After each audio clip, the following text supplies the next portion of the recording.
Hi, Mr. Secretary. So it was reported this morning that Amazon will soon display a little number next to the price of each product that shows interest rates, mortgage rates are down, gasoline and energy prices are down. We're expecting the further decreases. And as Caroline said, the big tax on consumers that goes unnoticed is deregulation. And boost our own manufacturing here. Is Jeff Bezos still a Trump supporter? Look, I will not speak to the president's relationships with Jeff Bezos, but I will tell you that this is certainly a hostile and political action by Amazon. And $13 billion gone. Amazon's silent exit after Trump's tariffs sends shockwaves through U.S. economy. Before we move on, I'd like to ask you a small favor. If you appreciate this content, please take a second to like this video and subscribe to the channel. Over 98% of you watch the videos without subscribing. It costs you nothing, but it makes a huge difference to us. So, did you click the subscribe button? Great. Thank you so much. Now, back to the video. Amazon, one of the largest importers and distributors of goods in the United States, was among the first to feel the pinch. With billions of dollars worth of goods entering the United States each year, much of it from Asia, Amazon's cost structure was immediately increased by the new levies. This was a major shift in operational economics, not just a small setback. The company was now faced with a difficult decision: completely rearrange its global supply chain, absorb the cost and lose profits, or pass it on to customers, risking backlash. Amazon chose to go nuclear. According to those familiar with the company, Jeff Bezos and his senior staff had long anticipated that the trade battle would deepen under Trump's leadership.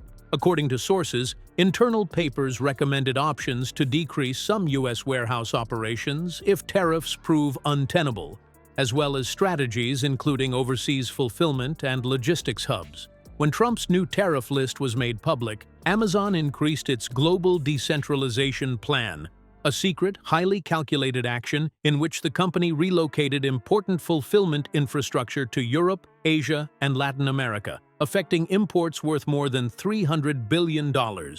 How much the Trump tariffs are adding to the cost of each product. So isn't that a perfect crystal clear demonstration that it's the American consumer? Interest rates, mortgage rates are down, gasoline and energy prices are down. We're expecting the further decreases. And as Caroline said, the big tax on consumers that goes unnoticed is deregulation. I would also add that the bringing down the terrible Biden inflation has been a priority for the first 100 days of the Trump administration, and President Trump has done a great job of leading that since January 20th. The monetary vengeance was not subtle. Amazon began moving significant technological, distribution, and logistical investments outside of the United States. The leaked financial summary from 2024's third-quarter earnings conference indicates that projects worth approximately $13 billion that were previously planned for American territory have been rerouted. In Poland and India, new AI-powered sorting facilities have been developed. Originally intended for Ohio and Texas, cloud server farms were built in the United Arab Emirates and Ireland. Even prototype initiatives for autonomous freight and drone delivery were relocated overseas. Trump's tariffs not only prompted Amazon's exit strategy, but also created friction. Economists immediately raised warnings.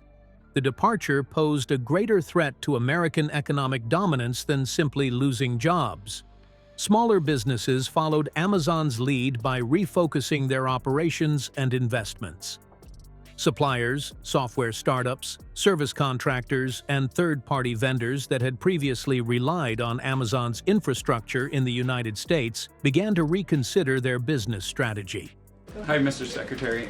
So it was reported this morning that Amazon will soon display a little number next to the price of each product that shows. And I would also add that it's not a surprise because, as Reuters recently wrote, Amazon has partnered with a Chinese propaganda arm.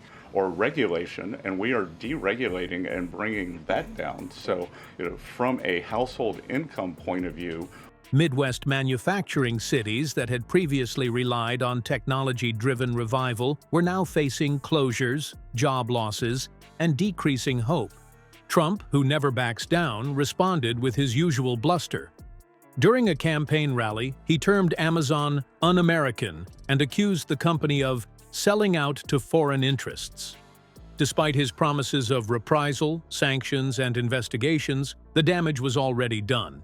By the time his team began producing legal papers, Amazon's global presence had already pushed it beyond the reach of traditional U.S. policy levers. The precedent this event sets is what makes it so tense. What is preventing other international corporations from following suit? If America's largest e-commerce powerhouse can respond so fast to tariffs, Microsoft has already extended its cloud infrastructure abroad. Following Trump's earlier tariff rounds, Tesla increased output at its Gigafactory in Shanghai. Even Apple, a well-known American business, has been quietly developing alternative supply routes through India and Vietnam. This is a hostile and political act by Amazon. Why didn't Amazon do this when the Biden administration hiked inflation to the highest level in 40 years? And not China, who is going to have to pay for these policies? I will take this, since I just got off the phone with the president about Amazon's announcement, and boost our own manufacturing here. Is Jeff Bezos still a Trump supporter? Look, I will not speak to the president's relationships with Jeff Bezos, but I will tell you that this is certainly a hostile and political action by Amazon.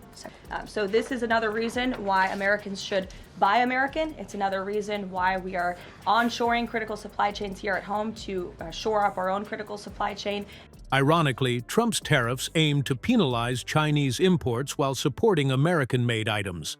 Rather, they urged American corporations to fully remove their reliance on American land. Amazon's stance has real economic consequences and is undoubtedly the most visible and measurable manifestation of corporate America's protest. Thousands of items offered on Amazon suddenly have higher retail costs. Reduced local fulfillment has led to longer shipping times in various U.S. areas. Most crucially, areas such as Indiana, Pennsylvania, and Nevada, which were previously important hubs for Amazon's logistical empire, are now losing billions of dollars in potential income and job possibilities abroad.